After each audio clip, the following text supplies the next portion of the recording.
Hello and welcome to CVR English. I'm Zinnat and these are the top updates. The toll from the Maui wildfire is now at 89, officials said on Saturday, making it the deadliest US wildfire in more than a century. The scale of the damage came into sharper focus on Saturday as search teams with cadaver dogs sifted through the ruin of Lahaina. 4 days after a fast-moving blaze leveled the historic resort town, obliterating buildings and melting cars. The cost to rebuild Lahaina was estimated at $5.5 billion, according to the Federal Emergency Management Agency, with more than 2,200 structures damaged or destroyed and more than 2,100 acres burned. Governor Josh Green warned at a news conference on Saturday afternoon that the death toll would continue to rise as more bodies were discovered. In the aftermath of the devastating Maui wildfires, volunteers are rushing to get supplies to Lahaina. The outpouring of donations, it's like that tent is constantly sorting clothes and all kinds of necessities, and seems like we're all sticking together as Maui Ohana. The death toll rose over the weekend, with officials now confirming at least 80 people have died. They warn that number could still rise as search teams comb through the ruins. The fires are now the deadliest natural disaster in the state's history, surpassing that of a tsunami that killed 61 people on the Big Island of Hawaii in 1960. The fire torched hundreds of buildings and left scores homeless, likely requiring many years and billions of dollars to rebuild. It still remains unclear whether some residents had received any warning before the fire engulfed their homes. The island has emergency sirens intended for natural disasters, but they did not appear to have sounded during the fire. Officials haven't offered a detailed picture of precisely what notifications were sent out and whether they were done via text, email, or phone call. Hawaii's Governor Josh Green described multiple simultaneous challenges, with telecommunications down and firefighters concentrating on other major wildfires when the threat to Lahaina arose. Maui County Fire Chief Bradford Ventura said that the fire speed made it nearly impossible for frontline workers to communicate with the emergency management officials who would usually provide evacuation orders. In the aftermath of the devastating Maui wildfires, volunteers are rushing. 6 people died after a migrant boat trying to cross the channel from France to Britain capsized early on Saturday, and another 2 people were possibly missing. French authorities said French and UK rescue boats saved nearly 60 migrants and brought them to French or British sources, and research and rescue operations were ongoing. The Maritime Prefecture said local mayor Frank Denson said a large rescue operation was launched at around 6 a.m. as dozens of migrant boats tried to make the crossing at the same time. Several of the boats were facing serious difficulties. Annie Third, a volunteer who was one of the rescue boats, described the migrants' frantic efforts to bail water out of their sinking vessel using their shoes. There were too many of them on the boat, she told by phone as she returned to the shore. Britain's Coast Guard said it sent a lifeboat from Dover to assist with the channel rescue, along with a Coast Guard rescue team and ambulance staff. A UK Border Force vessel and 2 lifeboats helped rescue all those on board another small boat in the channel in a separate incident on Saturday. The British Coast Guard added Prime Minister Rishi Sunak's government has spent the week making announcements about its efforts to reduce the number of asylum seekers arriving in small boats, hoping to win support from voters as the ruling Conservative Party trails in opinion polls. Authorities say at least 6 people died and dozens were rescued after a migrant boat trying to cross the channel from France capsized. It happened early on Saturday. A local mayor said a vast rescue operation was launched around 6 a.m. local time as dozens of migrant boats tried to make the crossing at the same time. Several of the bodies were found near the coastal town of Sangatte, he added. The head of the local French National Sea Rescue Society is Jean-Pierre Finot. They were in trouble, he said. There was the problem of seasickness, and then also the boats are quite simply overloaded.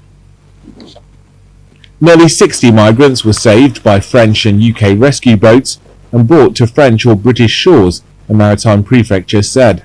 Search and rescue operations were still ongoing in the Channel between France and Britain on Saturday afternoon. It's one of the world's busiest shipping lanes, and currents are strong, making the crossing on small boats dangerous. More migrants were seen disembarking from a UK Border Force ship in Dover on Saturday morning. The British Coast Guard said all those on board another small boat were rescued in a separate incident on Saturday. Human traffickers typically overload rickety dinghies, leaving them barely afloat and at risk of being lashed by the waves as they try to reach British shores. UK government figures show that the number of migrant channel crossings since the start of 2018 passed 100,000 this week. Authorities say at least 6 people died and dozens were rescued. Several beaches in Ukraine's Black Sea city of Odessa have officially opened for swimming for the first time since the start of the Russian invasion.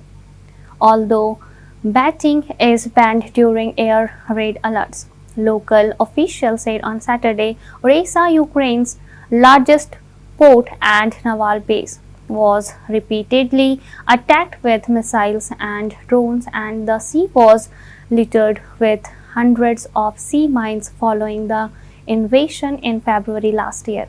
For the safety of residents and after incidents of mines exploding on beaches, the coast was closed. The decision to open the beaches was made jointly by the city's civilian and military administrations, Odessa Governor Olya Keeper said on Telegram messaging app.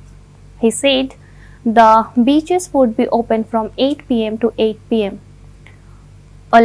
Alexander, a lifeguard and a former driver who gave only his first name, said that an anti-mine net was placed in between two piers to prevent swimmers from encountering shallow water mines. The net will stop them, and they will also be visible from the shore under such weather conditions.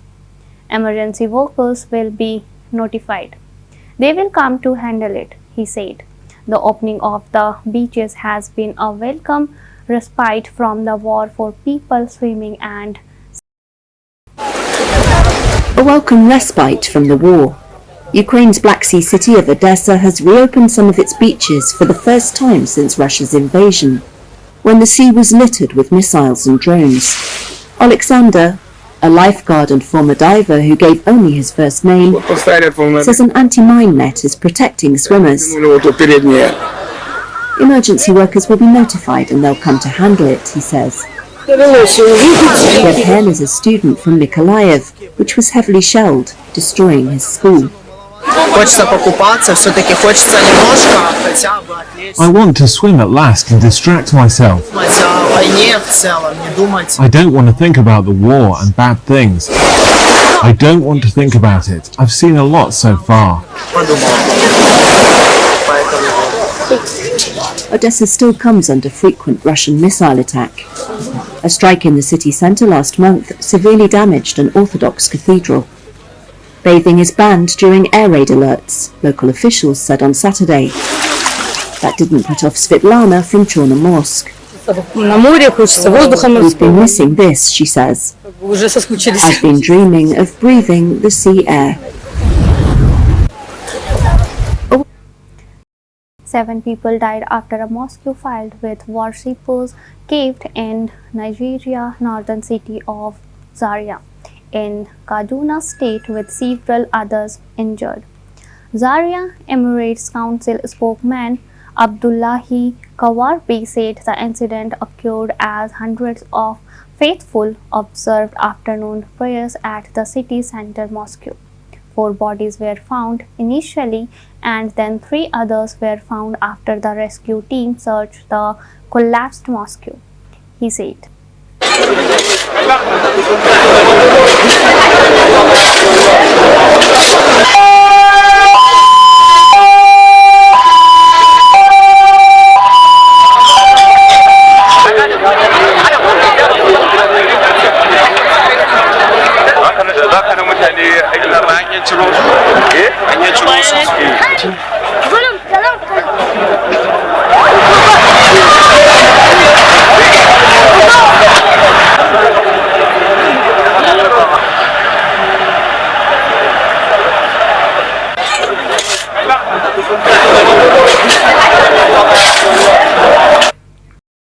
Moscow moves to strengthen its military presence far up north following the deployment of warships in the Arctic Ocean.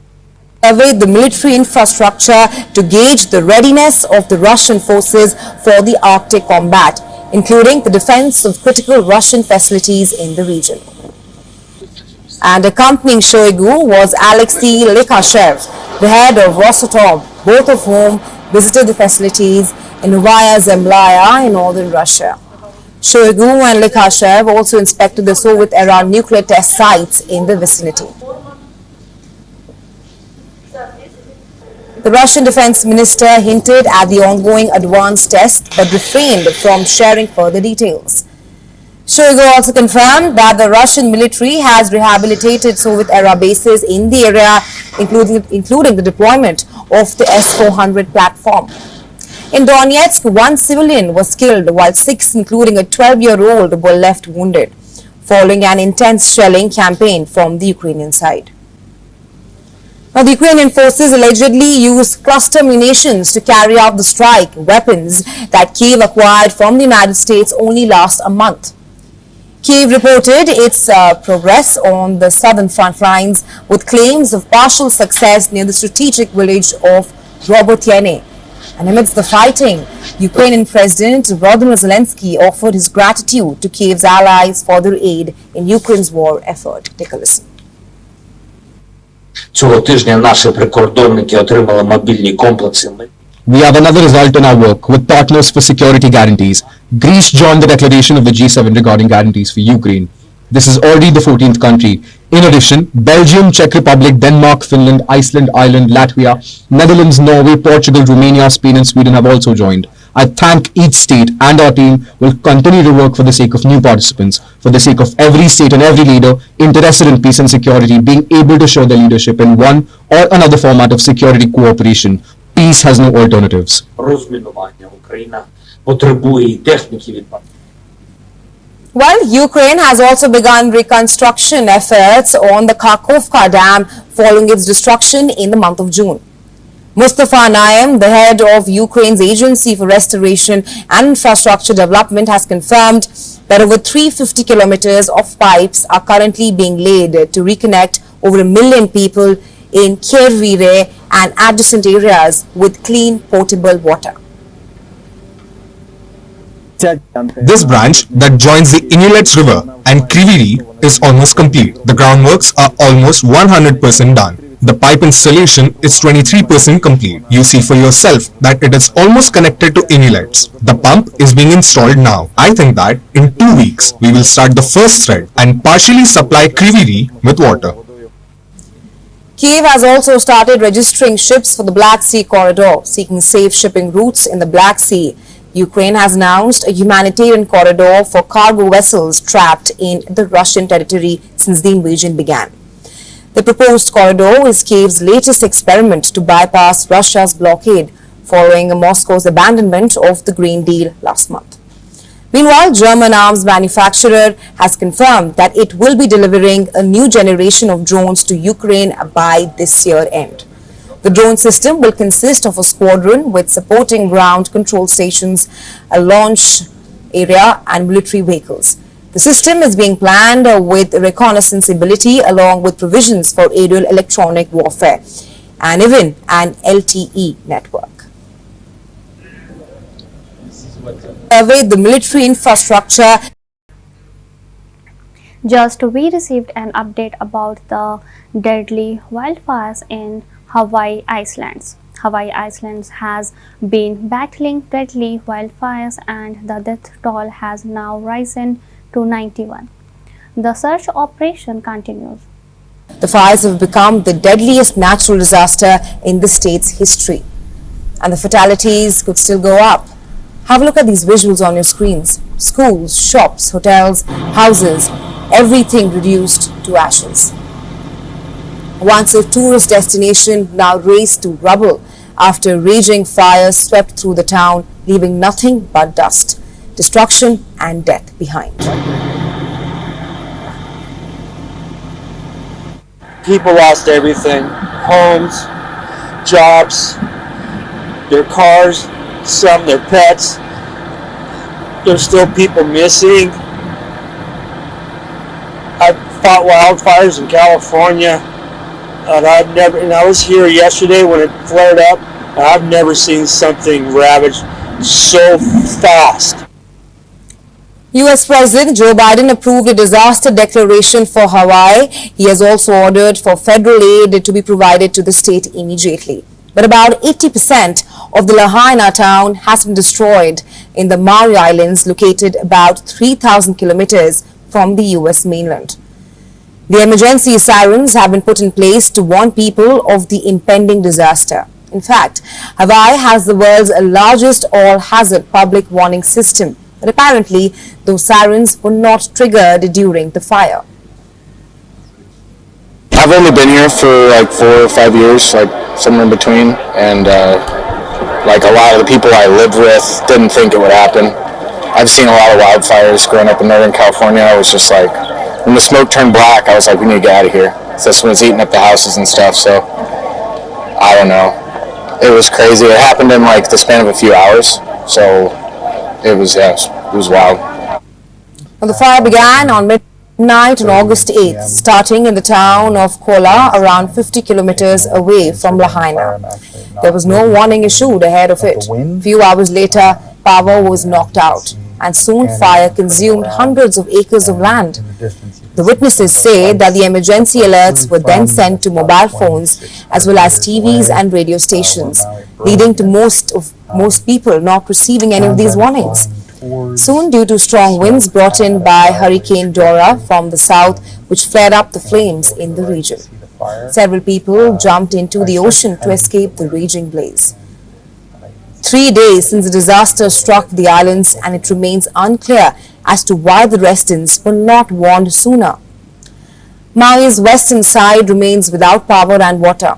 The Lahaina fire are still burning, but 85% contained. Meanwhile, 2 other wildfires on the island were 80% and 50%, which have been contained. The authorities say that the fires were caused by low humidity, dry conditions, and fanned by winds brought in by Hurricane Dora. The wildfires, often caused by record-setting heat, are becoming more common. Greece, Spain, Portugal, and other parts of Europe suffered the same fate last month. Earlier, in the western Canada, a series of severe fires sent clouds of smoke over. Only 1 week before the election, Fernando Villavicon's political party chose the prospective vice presidential candidate to take his place as the party's standard bearer. Villavicencio was a murder presidential candidate for Ecuador. In a social media post, Villavicenco's Build Party, or Construye in Spanish, stated that Andrea Gonzalez would take the place of the deceased 59-year-old in the election on August 20. Como debían haberle protegido, el Estado estaba a cargo de la seguridad de Fernando. El Estado es el responsable directo del asesinato de mi esposo Fernando Villavicencio. El Estado tiene que dar todavía muchísimas respuestas de todo lo que pasó. Su custodia personal no cumplió su trabajo. Yo no quiero pensar que vendieron a mi esposo para que sea asesinado de esta manera infame. Meanwhile, Villavicencio's political party has announced a replacement for his post. The Build Party's erstwhile vice presidential choice, Andrea Gonzalez, is slated to be their new presidential candidate for the August 20th elections. The National Election Council is yet to approve the new stand-in candidature for Gonzalez. Villavicenció's wife has objected to this development and said that this election is arbitrary. The Ecuadorian law forbids the vice presidential candidate from stepping down. In response to this developing situation, the Ecuadorian government has imposed a state of emergency across the nation. 4,000 Ecuadorian military and the police officers entered a prison in search of a powerful gang leader accused of threatening Villavicencio. Villavicencio had complained of receiving death threats from Jose Adolfo Marcias, also known as Fito. The Ecuadorian government has now moved Fito from a zonal penitentiary in the major part of Guayaquil to La Roca prison. President Joe Biden's son Hunter Biden may be headed for a criminal trial after talks on a potential plea deal reach an impasse. Newly named U.S. Special Counsel David Weiss said.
The fatal shooting of a man in Utah by FBI agents was under review by the law enforcement agency after a raid that a source said targeted him for allegedly making threats against President Joe Biden and other top U.S. officials.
A U.S. judge revoked Sam Bankman-Fried's bail after finding probable cause that the indicate founder of the bankrupt FTX Cryptocurrency exchange tampered with, witnesses at last twice.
That was the wrap-up bulletin. For more news and updates, keep watching CVR English with Sinat.